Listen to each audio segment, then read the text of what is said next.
Well, joining me now is former White House Chief of Staff to President Trump. Mark Meadows is here. Mark, it's great to have you back on the program.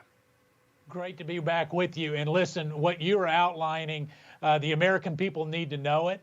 Because not only are we in trouble with Joe Biden that quite frankly had a very difficult time with a softball town hall. I mean, how much easier could it be than to have Don Lemon there asking the questions, and yet it was one fumble after another. The only benefit that we might have is that their viewership was so far down that perhaps the damage was minimal, but you are right to point out that it is a national security concern. Look, you've been in that Oval Office, obviously, advising President Trump. He took a cognitive test. Would you like to see Joe Biden take a cognitive test? And what happens if he fails? Well, without a doubt, he needs to do that. I mean, wherever the president goes, you know, there's a nuclear football with him. There are decisions that he has to make, life and death decisions that oftentimes will come at you in a split second. And quite frankly, with what we're seeing right now, we had some view of this prior to November 3rd. But just based on the responses that we're starting to see and that continue to come out, it's very troubling. So, yes, we need to make sure he's fit for office. And quite frankly, there are a lot of people here in Washington, D.C. that doubt that.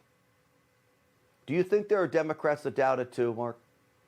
Well, I think if you get them alone where they're whispering and they're willing to give a proper analysis, certainly there are. I've talked to some of my Democrat friends who don't want to go full-throated in a denial, but they don't want to go full-throated in a condemnation either. And so when we start to see that, you are right to point that out. Who's running the show? Unfortunately, it is someone else in the White House, whether it's his chief of staff or Susan Rice or somebody else. But, you know, it's interesting to hear Jen Psaki defending Hunter Biden's artwork.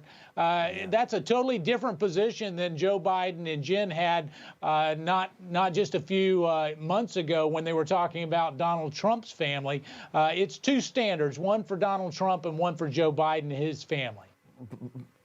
Mark, could you imagine if Don Jr. or Eric was selling $500,000 pieces of art? The media would have eviscerated President Trump, and now we get nothing on this from the mainstream media. Well, they're silent. They go silent, and they cover up for whether it's the Washington Post or the New York Times. They won't cover any of this. In fact, when you start to see the faux pas that are coming out, you know, it's amazing how they are tone deaf. And yet what we see are folks like you who are willing to come and get that message out.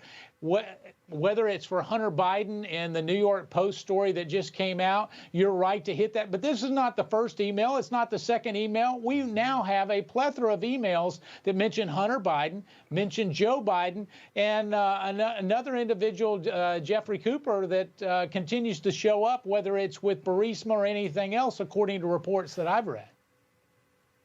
And look, it's not going to be the last email either. I promise you there'll be more filtering out. The DOJ needs to get on this. Sadly, I don't think it's going to happen with Joe Biden at the helm or whoever is running the White House at the helm. Mark Meadows, it's always great to see you. Thank you, sir. Great to be back with you. Take care. God bless. You just watched Newsmax TV, America's fastest growing cable news channel, now in more than 70 million homes. You can get Newsmax TV on your cable system or check your cable guide. And if your system doesn't carry Newsmax, call them, tell them you want Newsmax TV, because we're real news for real people.